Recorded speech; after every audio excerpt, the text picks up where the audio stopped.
Hey, what's up guys? So in this video, we will see how to show tabs on the Oppo A5x. Now to do that, just open settings, then tap on about device. From here, just tap on version, then tap on the version number a few times until you enable developer options. Now just enter your lock screen PIN. After you enable developer options on your smartphone, then just go back and tap on system and update.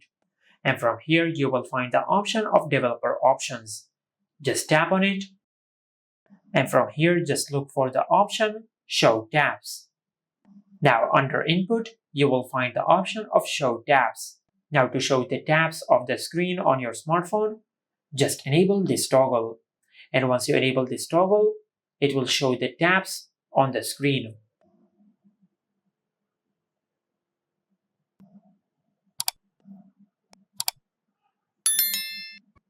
Just like that.